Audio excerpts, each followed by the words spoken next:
Hello guys, welcome to gentle science academy YouTube channel. ఈరోజు RRB group డీకి సంబంధించి మనకి exams అనేవి ఎప్పుడు కండక్ట్ చేస్తారో చూద్దాము. అలానే మనకి ఆర్ఆర్బీ గ్రూప్ డి యొక్క రిజల్ట్ అనేది ఎప్పుడు వస్తుంది అనేది కూడా క్లియర్ కట్గా మాట్లాడదాం ఈ వీడియోలో. అలానే మనకి రీసెంట్గా RRB NTPC UG exam dates అనేవి వదిలారనమాట. అవి ఎప్పుడు ఉన్నాయి, మనకి ఎగ్జామ్స్ అనేవి ఎప్పుడు కండక్ట్ చేస్తారో ఆర్ఆర్బీ గ్రూప్ డీకి అనేది క్లియర్ కట్గా మాట్లాడదాం ఈ వీడియోలో.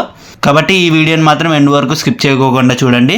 ఎవరికైతే ఆర్ఆర్బీ గ్రూప్ డీకి సంబంధించి ఫ్రీ మెటీరియల్స్ అనేవి కావాలనుకుంటారో వెంటనే వెళ్ళి టెలిగ్రామ్ గ్రూప్లోకి జాయిన్ అయిపోండి. లింక్ అనేది డిస్క్రిప్షన్లో ప్రొవైడ్ చేస్తాను. ఇంకా ఎవరైనా లైక్ చేయకుండా ఒక లైక్ చేసి హైప్ చేయడం మాత్రం మర్చిపోకండి. ఇలాంటి లేటెస్ట్ అప్డేట్స్ కోసం మన ఛానల్ని సబ్స్క్రైబ్ చేసుకోండి. ఎవరైతే ఆర్ఆర్బీ గ్రూప్ డీకి ప్రిపేర్ అవుతున్నారో ప్రతి ఒక్కరికి ఈ వీడియోని షేర్ చేయండి. Let's get into the video.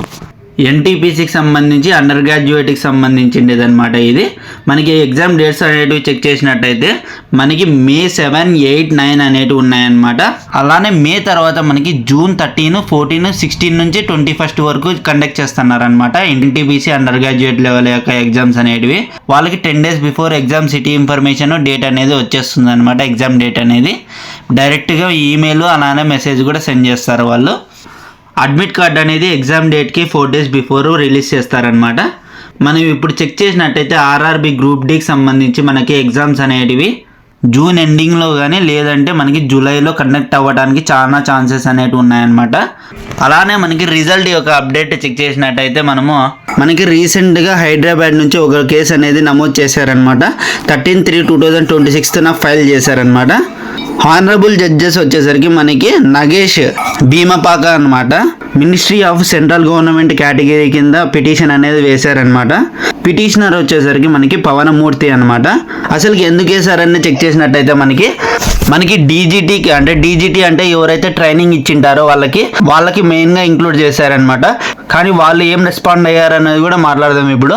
First మనకి పిటిషన్ అనేది ఎందుకు వేశారంటే మనకి ముందు ఓల్డ్ సీసీఏ వాళ్ళకి థియరీ ఉండేది, అలానే ప్రాక్టికల్ కూడా ఉండేదన్నమాట.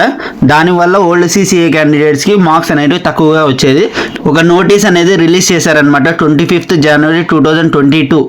అంటే ఆ డేట్న మనకి రిలీజ్ చేసి ఏమని చెప్పారంటే ఇందులో మనకి ట్రేడ్ ఏదైతే మనకి థియరీ పార్ట్ ఉంటుందో అది అవసరం లేదు, డైరెక్ట్గా మీరు ప్రాక్టికల్ కిందనే మార్క్స్ అనేటివి ఇవ్వండి అని చెప్పి కోరారనమాట. దాని తర్వాత నుంచి సీసీఐ క్యాండిడేట్స్కి ఎక్కువ మార్క్స్ అనేవి వస్తున్నాయి అనమాట. దీనికి ఏం చేస్తున్నారంటే కోర్టులో కేసు అనేది రీసెంట్గా ఫైల్ చేశారనమాట. డీజీటీకి ఫైల్ చేశారు, కానీ వాళ్ళు ఏం చెప్తున్నారంటే మీరు రిక్రూట్మెంట్ బోర్డుకి మాకి సంబంధం లేదు కాబట్టి మీరు ఆర్ఆర్బీని ఇంక్లూడ్ చేయండి అని చెప్తూనే మనకి రిజల్ట్ అనేది 15/4/2026 వరకు మనకి రిజల్ట్ అనేది ఇవ్వద్దండి అని చెప్పారనమాట. మనకి హీరింగ్ వచ్చేసరికి 15th April ఉంది. ఆ హీరింగ్ని బట్టే మనకి రిజల్ట్ యొక్క అప్డేట్ అనేది తెలుస్తుంది అనమాట. జస్ట్ 2 daysలో మనకి రిజల్ట్ అనేది వస్తుందా రాదా, కోర్టు కేసు అనేది ఏమైంది అనేది క్లియర్ కట్గా మనకి తెలిసిపోతుంది. కాబట్టి ఎవరైతే ప్రిపేర్ అవుతున్నారో బాగా ప్రిపేర్ అవ్వండి. ఎవరికైతే ఫ్రీ మెటీరియల్స్ అనేవి కావాలనుకుంటారో వెంటనే వెళ్ళి టెలిగ్రామ్ గ్రూప్లోకి జాయిన్ అయిపోండి. లింక్ అనేది డిస్క్రిప్షన్లో ప్రొవైడ్ చేస్తాను. ఇంకా ఎలాంటి డౌట్స్ ఉన్నా కూడా మీరు ఖచ్చితంగా కమెంట్ చేయండి. ఇంకా ఎవరైనా లైక్ చేయకుండా ఒక లైక్ చేసి హైప్ చేయడం మాత్రం మర్చిపోకండి. ఇలాంటి లేటెస్ట్ అప్డేట్స్ కోసం మన ఛానల్ని సబ్స్క్రైబ్ చేసుకోండి. ఎవరైతే ఆర్ఆర్బీ గ్రూప్ డీకి ప్రిపేర్ అవుతున్నారో ప్రతి ఒక్కరికి ఈ వీడియో షేర్ చేయండి. జై హింద్, జై భారత్.